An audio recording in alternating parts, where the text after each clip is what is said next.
Well, that's Geoff Mosher from the Inside the Birds podcast, InsideTheBirds.com, at Geoff P. Mosher on the Twitter X platform. He now joins us on the phone here for Football at 4 here on 97.3 ESPN. Geoff, welcome in. How you doing today? Hey, Josh. How are you? What's going on? So I got to ask you this question because it seems like the listeners are mostly in disagreement with me. So I'm gonna lean this to you to be the judge and jury on this, okay? Sure. So to me, I look at the Eagles defense right now with Brandon Graham retiring, and I say you are going to go in the next season as currently constructed, assuming you're going to draft some guys and whatever roles they might have, with one of the youngest defenses in the league. So to me, I would like to see them go out and get, doesn't have to be literally this guy, but someone like a Von Miller, someone in that Chris Long mold from 2017, just another veteran to put in that locker room who's been there, done that, who can have a more seasoned tier of leadership beyond what this team already has. Am I wrong to say that? No, I agree with you on that. I think leadership is important. I think if you look at the grand scheme of things, it's not just the fact that they've lost a key leader in Brandon Graham, but over the last 2 years, it's Fletcher Cox and Brandon Graham and Jason Kelsey. And like you said, the defense and Darius Slay now. So, and C.J. Gardner-Johnson in his own right became more accountable last year. You saw after he got kicked out of the game, he didn't complain about it. He said, that's on me. And this is an extremely young defense. In fact, it was one of the youngest defenses last year, and it's getting, Brandon Graham and Darius Slay aren't back. So imagine how much the age now is skewed toward being young. And that doesn't mean like you can't be successful. Being young is fine. And it doesn't mean that there aren't guys in that locker room that can be emergent leaders. But I don't know if you heard it, Josh. We did Adam and I did our Inside the Birds podcast recently, and we were talking about this subject. And I said I really think the Eagles on the D line, where, I guess year 3 Nolan Smith is one of your oldest guys on the team. Year 3 Jalen Carter. It really, to me, seems like Calais Campbell type guy would really be an awesome guy to have. And doesn't have to play a ton of snaps.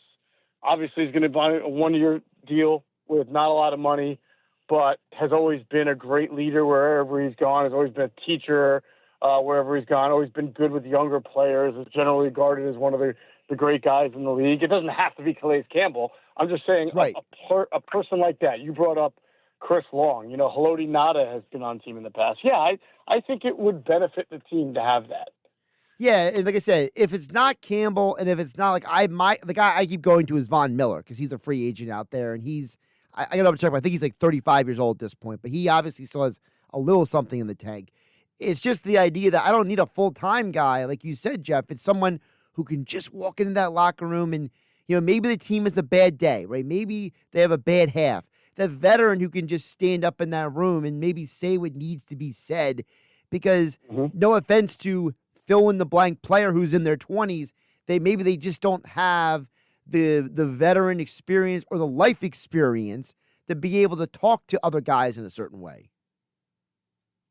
Yeah, I think there's merit to that, and I don't think it has to be an edge player. It can be an interior defensive lineman because they're very young there too. That's why I mentioned Campbell. It could be 1 or 2 guys that just have that experience. And, they're going to use a bunch of draft picks coming up, probably add even more youth to this defensive front that, as we just mentioned, is very young. So they've got guys. Vaughn, Nakobe Dean really established himself as a leader, Reed Blankenship. But when it comes to just the up front, it would be nice to see a veteran or 2 in there who can play a couple of snaps and assert themselves as leaders. Talking with Geoff Mosher from the Inside the Birds podcast, InsideTheBirds.com. You mentioned the pod. I was actually watching the Intel with Greg Cosell this morning because I really wanted to get some of the points that you guys were talking about with him with some of the free agents that he brought in. And I loved how you guys kept bringing up Azeez Ojulari's size and his measurements because while this might not be a guy that most people will look at and get overly excited about, he definitely fits the profile of a guy that makes sense for what this Eagles defense likes to do. And I thought that you guys and Greg were great at pointing it out because his measurements and his length, his size, it really looks and sounds like a guy that can come in here and do some things for this Eagles defense. Absolutely. Again, it's all contingent upon him staying healthy. He's had a lot of difficulty doing that throughout his career. The Eagles have signed other players in the past to one-year deals who've had trouble staying healthy, but have been talented when healthy, and it hasn't worked out for them. So you can't put all your eggs in the basket. But when healthy, he's a really, really productive player. And the thing that we all spoke about, and Greg was the first to make mention of it, was just how long his wingspan is. And I made the joke that this is a guy who can scratch his knees without bending over very much because that's how long his arms are. And it's it's a trait. Body size, arm length, hand length, speed, things like that are traits. And traits are important for edge rushers, and the Eagles value traits. And it's hard to find guys who are as explosive as he is off the edge, but also have those long arms. And again, for him, it's just about staying healthy. And if you liked the show we did with Greg where we talked about him, pretty soon, either later tonight or tomorrow, we did a analytics breakdown of some of the newer signings with Sam Finkel. And you'd be very interested to see how analytically, when you talk about in terms of win rate, pass rush win rate, and pressures per 100 snaps and sacks per game, right, where Ojulari ranks among the current cast of Eagles and including current cast and then who's left, Josh Sweat left. He ranks really high in some really important categories. So it's worth listening to that episode as well. Because again, for him, to me, it's just all about health. I think there's no question if he's healthy, he's a very good situational pass rusher to have. In a sense, he's probably a lot like what Bryce Huff was with the Jets. Very interesting. Geoff Mosher from the Inside the Birds podcast. Like, subscribe, and download wherever you get your podcasts. YouTube, Spotify, Apple Play, or whatever it's called on Apple. You Apple people, that's up your territory. But I'm a YouTube guy at this point. I actually got rid of Spotify. But that's a conversation for another day. Geoff, before I let you go, I did want to follow up on one other point because, we know now what this roster is starting to look like based on who is no longer here. So is there a departure from this roster that you think is the biggest impact or may have the biggest impact moving forward? Oh, yeah. I mean, I think that Milton Williams' departure is tough because I know that we have high hopes for Moro Ojomo, and when Moro Ojomo has played, he's played well. So if you want to say, hey, Moro Ojomo can fill in that role, plus they'll draft a guy that can make up for it. But Milton Williams was so consistently good from week one to the end of the year last year, and even the year before. He was a really an impact player whose half a sack or whatever he had didn't really define how important he was. I can't just sit here and say Moro Ojomo will just step in there and play at the level that Milton Williams played. Well, Milton Williams played at such a good level, Josh, that, it goes without saying he's making $26 million a year. So that's pretty impressive coming from where he's coming from. So to me, it's a big loss. And although the Eagles have shown that they can make up for these losses and they already have a young DT ready to step in, doesn't mean this guy will play like Milton Williams. No, it doesn't. And which probably is part of the reason why a lot of the mock drafting people and the draft analysts keep pointing the defensive line for the Eagles at that 32nd pick. But I will remind folks, Geoff, the last time they had that pick after winning a championship, they traded it. So there's no guarantee that Howie's going to sit. Right.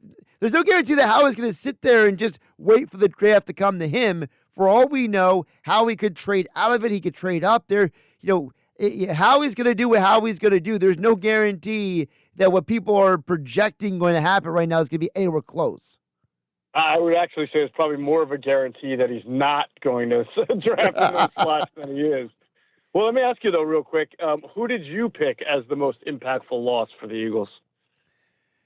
So my guy is CJ, because I don't think it's a coincidence that this defense looked so different from 22 to 23 to 24.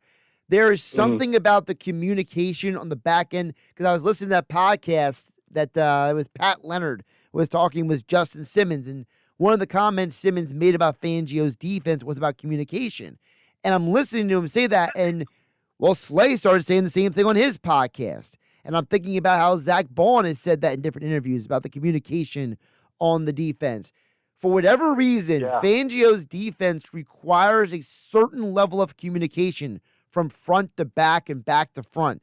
And no offense to Sidney Brown, Tristan McCollum, and Reed Blankenship, I just not 100% sure that those guys are the communicators that C.J. Gardner-Johnson was.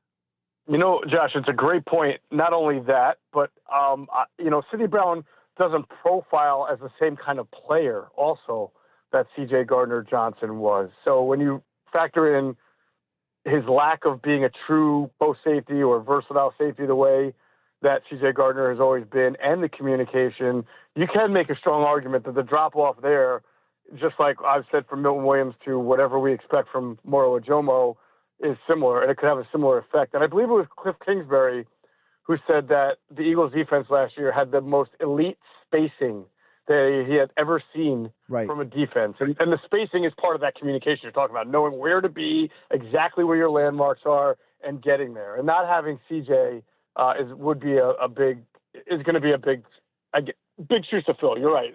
It can impact that spacing that was so elite. He's Geoff Mosher at Geoff P. Mosher on the Twitter X platform. Check out Inside the Birds podcast. Like, subscribe, and download wherever you get your podcasts. Also, search Inside the Birds on YouTube. And don't forget the Inside the Birds Patreon page, where you get all the exclusive content. Geoff, appreciate us finagling a way to get you on today. Sorry it took me so long, but it was good to catch up with you. Anytime. Geoff Mosher here on 97.3 ESPN.